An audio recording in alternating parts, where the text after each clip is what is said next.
আমরা ক্যানিং স্টেডিয়ামে খেলা দেখতে এসেছি, তো টিকিট পাইনি। ভেতরে এখন অঙ্কুশ আছে, ওয়েন্ডিলা আছে, তারপরেও আমরা হাজার হাজার মানুষ বাইরে দাঁড়িয়ে রয়েছি, দিয়াল ডোককে ঢুকেছি। আচ্ছা, সবার আমাদের আজকের এই খেলার মাঠের অভিজ্ঞতা আমরা সমস্ত বন্ধু বান্ধবের সঙ্গে আমরা শেয়ার করবো যে কেমন অনুভূতি লাগলো। খুব সুন্দর, প্রচুর পরিমাণের লোক হয়েছে। অত্যাধিক আমরা ঢুকতেই পারিনি। আমরা অঙ্কুশকে দেখার জন্য ভিড় ঠেলাঠেলি করে অনেক কষ্ট করে দেখেছি। দেখা পাচ্ছে চোদ্দিকটা প্রচুর অবস্থা খারাপ আছে। ফুটবল প্রেমী দর্শক, ক্যানিং স্টেডিয়াম যেন একটা মেলা মিলন ক্ষেত্র তৈরি হয়ে গেছে এবং মেলার রূপ নিয়েছে, যে হাজার হাজার মানুষ ছুটে আসছে এই ফুটবল প্রেমী দর্শকরা। তারা কিন্তু কাল 8টা থেকে স্টেডিয়াম ভর্তি হয়ে গেছে, আর আমরা এসেছি কখন? 12টার সময়। পাঁচিল টপকে আমাদের ঢুকতে হয়েছে, পুলিশ তাড়া দিয়েছে, তারপরেও আমরা ভেতরে ঢুকেছি। আর এখন গ্যালারি থেকে অনেক দূরে আমরা দাঁড়িয়ে রয়েছি। একজন পাঁচিল টপকা দিকে উপড়ে গিয়ে পড়েছে, পুলিশ তেড়ে দিয়ে যেই তাড়া করেছে। কি করব, দূরে রাস্তার মধ্যিখানে দাঁড়িয়ে থাকার থেকে ভিতরে এসে দাঁড়িয়ে থাকা একটা শান্তির জায়গা, সমস্ত মানুষকে দেখার জন্য।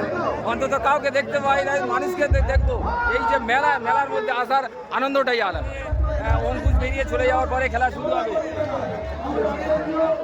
সবাই একজন ফুটবলার, আমরাও আজকে 10 পেলাম না জায়গা। বলো আজকে আমরা জায়গা পাচ্ছি না, প্রচন্ড আর ভিড়। গ্যালারিতে প্রচুর ভিড়, অন্তত লাখ মানুষের ভিড়। তার মধ্যেও দুপুর 12টার সময় কিন্তু গেট বন্ধ করে দিয়েছে। খুব সুন্দর লাগছে, কিন্তু খুব দুঃখিত যে আমরা স্টেডিয়ামে আর জায়গা পাইনি।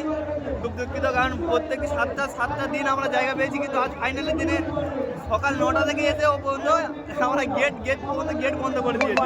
দুর্ভাগ্য, পুলিশের দাবড়ানি খেয়েছি, এমনকি পুলিশ মেরে ভেঙে দিয়েছে। আর একটা কথা, 10 বছর ধরে আমরা স্টেডিয়ামে জায়গা পাচ্ছি, আর এবছরে 10 বছরে আমরা স্টেডিয়ামে জায়গা পেলাম না। এটাই আমাদের সব থেকে বড় কষ্টের জায়গা। দূর থেকে দেখতে হলো, ঠিক আছে। ফাইনালি আমরা এবছরে চান্স পেলাম না স্টেডিয়ামে বসার।